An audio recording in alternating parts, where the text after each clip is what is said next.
My sister betrayed me with my boyfriend, and my parents sent me to boarding school because of her lies. But at my wedding, I invited the aunt they had excluded for 15 years, and the truth exploded in front of everyone.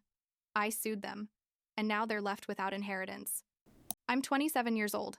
I work in digital marketing, and honestly, I need to tell this story because what happened at my wedding a few months ago was so surreal that there are still days when I wake up and think, did all of that really happen? And the answer is yes, totally yes. And it was even worse than it sounds. But for you to understand how we got to that point, I need to go back quite a bit, like to when I was around 8 or 9 years old, because that's where it all really started. I grew up basically being my family's scapegoat, you know, that person who gets blamed for everything no matter what. My older sister was the golden child, perfect at everything. And well, I was the constant problem. According to my parents, my mom was one of those women obsessed with diets and image, a total almond mom, and my dad only cared about money and business. Literally, the only thing that mattered to him were profits. Every time something broke in the house, my sister would point her finger and say, "Emma did it," and my parents would automatically believe her. It didn't matter if I was in another room or if I hadn't even touched whatever it was that had broken. The blame was always mine. The thing is, when I was 12, something happened that basically sealed my fate. My grandma, who was literally the only person in my family who made me feel like I was worth something, had an antique crystal bowl that was a family heirloom, like super valuable and with a ton of history.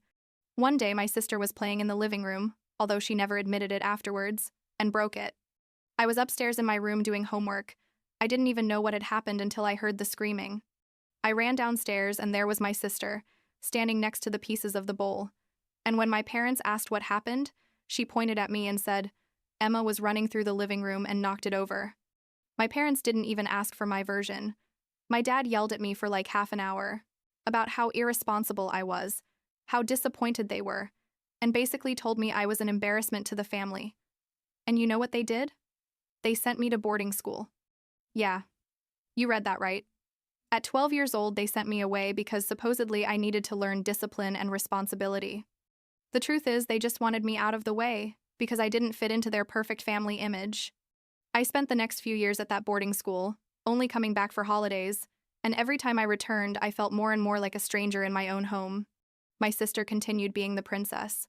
My parents continued ignoring me or criticizing me, and my grandma was the only one who really cared about how I was doing. When it was time to go to college, I thought things would get better. But no. My parents decided I should live with my sister to save money on housing, even though they literally had tons of money. But whatever. It was absolute hell. She made my life impossible, used my things without permission, brought people home at all hours. And if I complained, she'd tell me I was being dramatic and over the top. I put up with that for 2 years. Like, 2 years of living in a constantly toxic environment. But I guess I was so used to being treated badly that I didn't even think I could do anything about it. And then the thing with my boyfriend happened. I was like 19. I'd been dating this guy for almost a year, and it was my college prom night.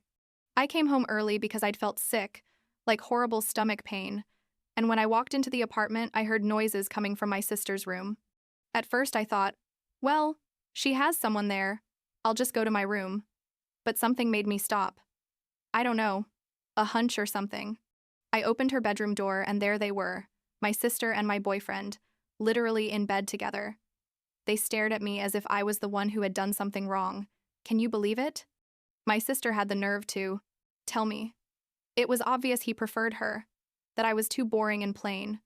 And my boyfriend, that coward, couldn't even look me in the eyes. That night I made a decision. I packed my things, left at 3 in the morning, and basically disappeared from their lives. I moved to another city, got a part-time job, finished my degree on my own without asking them for a penny, and cut all contact with my family. I blocked their numbers, their social media, everything.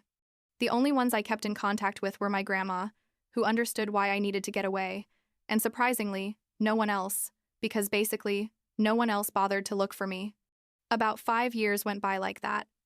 Building my own life away from all that drama, I met someone incredible. We fell in love, and when he proposed to me, it was one of the happiest moments of my life. We started planning the wedding and decided to have it in the city where we lived, something intimate and personal. When it came time to make the guest list, you know, I deliberately didn't include my sister. I invited my parents out of respect for my grandma more than anything, but my sister, no. No way was she going to be at the most important day of my life after everything she'd done to me. My mom discovered the omission like 2 months before the wedding. She called me. And when I calmly explained that I didn't want my sister there for obvious reasons, she became hysterical.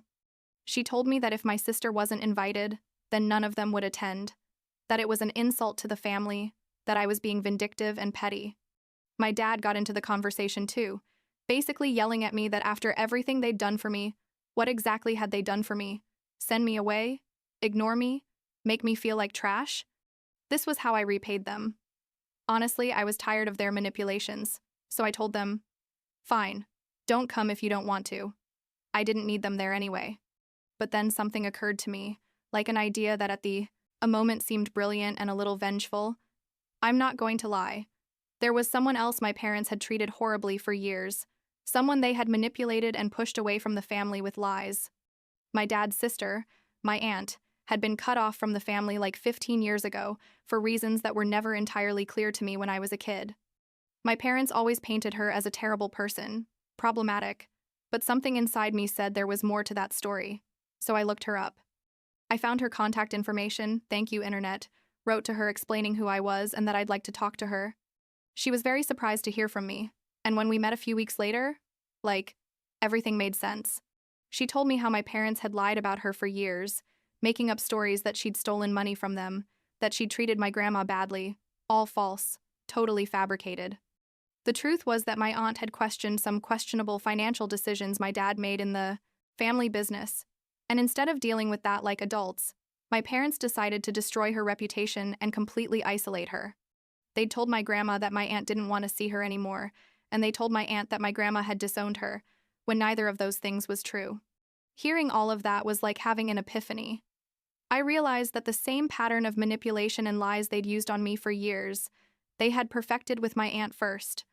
Without thinking much about it, I invited her to my wedding. I told her it would be an honor to have her there, and that maybe it was time for some truths to come to light. She accepted, although she was nervous about seeing my grandma after so long, but we agreed that if the opportunity arose, we'd try to talk to her and explain what had really happened. My parents, to my surprise, decided to attend the wedding. I guess the social pressure of not going to their daughter's wedding was too much even for them, but they brought my sister anyway. Of course they did. On the wedding day, I was super nervous. Not so much about getting married because that was what I wanted most in the world, but because of the family drama I knew was going to explode at some point. The ceremony was beautiful. Without incidents, my parents and sister arrived late, obviously, like to make a dramatic entrance. But the tension was palpable. And then came the reception. My aunt showed up, elegant and with all the dignity in the world, and my parents' faces when they saw her were, I have no words. It was like seeing someone who just saw a ghost. My dad turned red, like red with rage, and my mom was practically trembling. My grandma, poor thing, was in shock seeing my aunt after so many years. During the reception, my mother-in-law, who is an angel of a woman, basically the mother I never had, helped coordinate so my aunt and grandma could have a private conversation in one of the separate rooms at the venue. They took like an hour, and when they came out they were both crying, but crying with relief and happiness.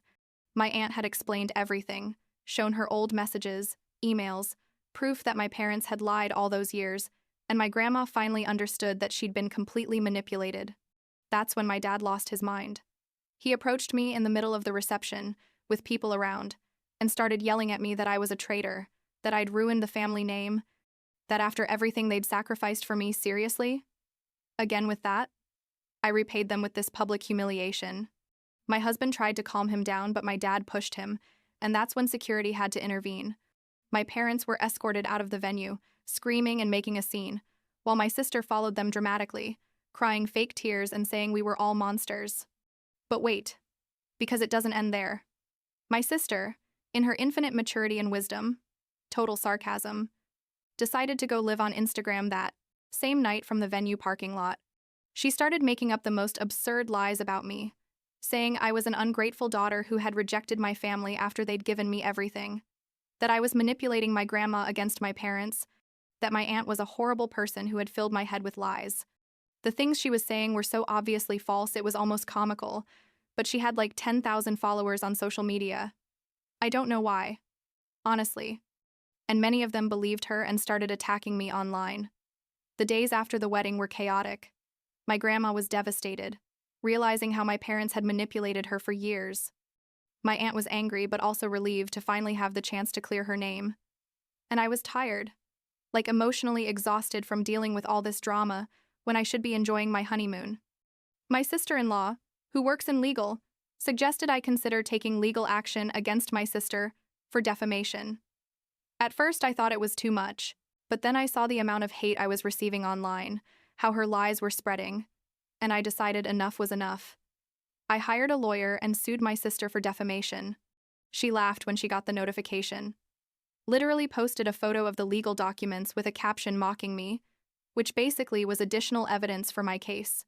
At the same time, my aunt decided to sue my parents for psychological harassment and manipulation, with years of documented evidence of how they'd lied about her and ruined her family relationships.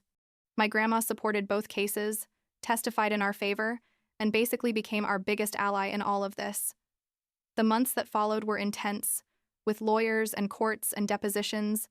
My sister tried to delete all her social media posts, but it was too late. Everything had been screenshot and saved as evidence. My parents tried to convince my grandma to withdraw her testimony, but she stood firm, telling them she was fed up with their lies and manipulations. Finally, after like 6 months of legal process, the verdicts came. In my case against my sister, the judge ruled in my favor. She was ordered to pay compensatory damages, a considerable amount considering she doesn't have a real job and depends on my parents' money, make a public apology on her social media admitting she lied about me, and permanently delete all defamatory content. Seeing her face when the verdict came out was, I'm not going to lie, satisfying like nothing else. My aunt's case against my parents also resulted in her favor. The judge determined there was sufficient evidence of intentional manipulation and psychological harm. My parents had to pay significant compensation to my aunt, and additionally, a restraining order was issued prohibiting them from contacting her. The best part was hearing the judge tell them that their behavior had been calculated and malicious, and that the consequences of their actions had finally caught up with them. My grandma, after all this, made a decision no one saw coming. She revised her will and completely removed my parents as beneficiaries. Everything that was going to be theirs is now divided between my aunt and me. When my parents found out, they tried to contact my grandma to make peace, but she flatly refused to see them or talk to them. I also got my own restraining order against my parents and my sister. I don't want their drama in my life ever again. Period. My sister eventually had to post the public apology ordered by the court and lost like half her followers when people realized she'd been lying the whole time. Now, several months later, things are finally calm. My grandma lives with my aunt in a beautiful house they bought together, and they're incredibly happy. I visit them frequently, and it's beautiful to see the relationship they have now, all the lost time they're making up for. My grandma constantly tells me she's proud of me for standing firm and for bringing the truth to light, even when it was difficult. My married life is everything I hoped for, and more. My husband supported me every step of this process, never questioned my decisions or made me feel guilty for cutting ties with my toxic family. His family has completely adopted me as one of their own. And for the first time in my life, I know what it feels like to have a family that truly loves and supports you unconditionally. Last week, my grandma called me just to tell me she loved me and that she was sorry for not seeing sooner what my parents were doing. I told her it wasn't her fault, that they were very good at manipulating everyone for years. We talked for hours about everything and nothing. And when I hung up, I realized this was the peace I'd been looking for my whole life. I don't need forgiveness or acceptance from my parents or my sister. I don't need them at all anymore. And that feels liberating in a way I can't fully explain.